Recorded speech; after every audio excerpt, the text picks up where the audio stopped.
Things are about to get weird. Miyazaki, you should look away. In this video, you'll learn where to find the AK-47 in Dark Souls 3, why they decided not to make Sekiro multiplayer, how to attack with your own pet rock lizard. Hell, you can even be your own rock lizard. What a time to be alive. And it's all thanks to these mods and their creators linked in the description. First though, the Jojo mod by Zullie the Witch, which is a small part of her challenge mod collection.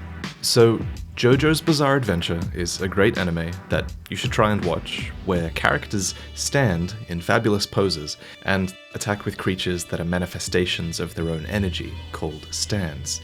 In this mod, you do a similar thing. The mod pulls enemies from the world around you and then turns them into equipable attacks that do different moves based on your R1, R2, and L2 presses. Oh, that's useful. Wait, does he transform? Oh my god, he transforms! And some of these stands are actually so perfect for the fights they're available for.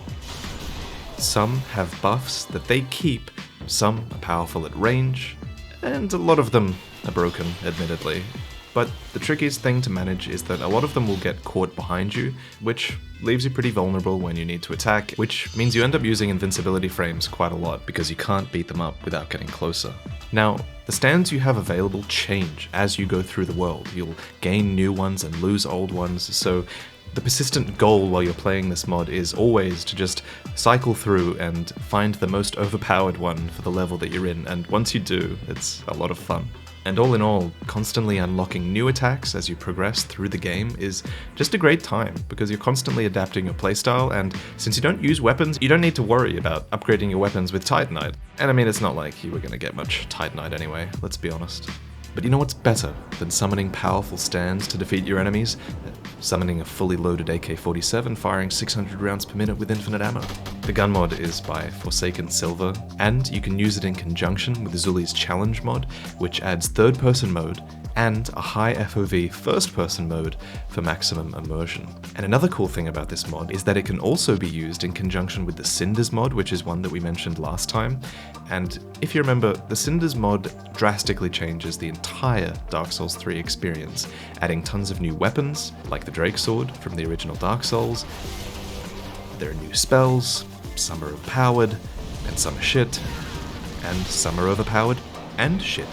The enemy placement is pretty genius sometimes. Take this section, for example. You get attacked by a ton of thieves at once if you're not careful, who overwhelm you with throwing knives, but then they also drop a ton of throwing knives, so you're supposed to use their own knives against them, lure them out one by one, and take them out slowly. And that's sort of a thing about this mod, it is slow going. You can't run through everything as easily as you would when you're playing retail, and it's tough, especially since all the bonfires have moved as well. But I mean, that's why you played Dark Souls in the first place, isn't it? If you're really into the RPG aspects of Dark Souls, then you'll love this, because there's a ton of things like weapon infusion passives. You can mark your world with things like extra dogs, extra crabs, or more enemies, or all of the above. These curses often come with other blessings though, and it's interesting to be able to tweak your world to suit your playstyle. But the point I'm trying to make though is Cinders is hard. Harder than when I played it last time, that's for sure. For that reason, I felt no guilt when I pulled out my trusty AK-47 every time I ran out of Estus, because you gotta do what you gotta do, and even if that random spray creates problems for you sometimes, it also solves those problems in much the same way. But hey, you know what's better than using guns to defeat your enemies? Using the power of friendship. I don't remember how to do this fight, it's been a while. I think you just spam R1. Oh, this is how you do it. Yeah, I think you just spam R1 and then you just can't attack. Sekiro Online is an ambitious enterprise by Luke Yui, granting you a cursed emblem to summon friends. There we go, do we get the double? Yeah, we did.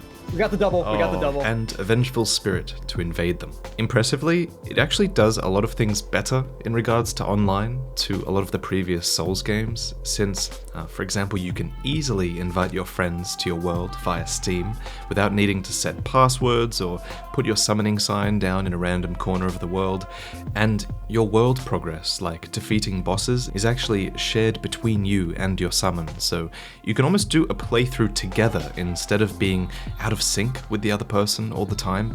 It made me realize that there's really no excuse for Souls being so behind in a lot of ways. Although, as impressive as this mod is, it does kind of help you understand why Sekiro was never designed for co-op or PvP. It's kind of busted, and I don't think they ever could have made it work without sacrificing the quality of the single-player experience. Don't let him get up. Don't let him get up. Just spam him. He can't stay there forever, and there's no stamina in this game. He's fucked. So thank you guys for watching this video. Whoa. Now that I've stopped time for a few seconds, I have a minute to discuss our sponsor, NordVPN. Stopping time is a reference from Jojo's Bizarre Adventure, but you would only know that if you're able to watch the show. It's available on Netflix in some countries, but only Japanese Netflix seems to have every season right now, so you're gonna want to pretend you're in Japan to get around the region lock. That's where NordVPN comes in. It's just one click and you can pretend you're anywhere. Right now, you can get 68% off a 2-year plan, plus 1 additional month for free when you go to nordvpn.com/VaatiVidya or use code VaatiVidya. Link in the description. That makes your subscription just $3.71 per month, and it's worth it simply by virtue of the fact that you can double or triple the amount of content that you get from the streaming subscription services that you pay for. NordVPN can also be used to enhance your security. For example, while playing games like Sekiro Online, your IP is potentially exposed to the person that you're matched with in a peer-to-peer connection, so Nord can help you to hide that connection at the other side of the world to keep yourself safer in a lot of situations. You can currently access over 5,000 servers in 59 countries, and that number is always increasing, so you're sorted wherever you want to go.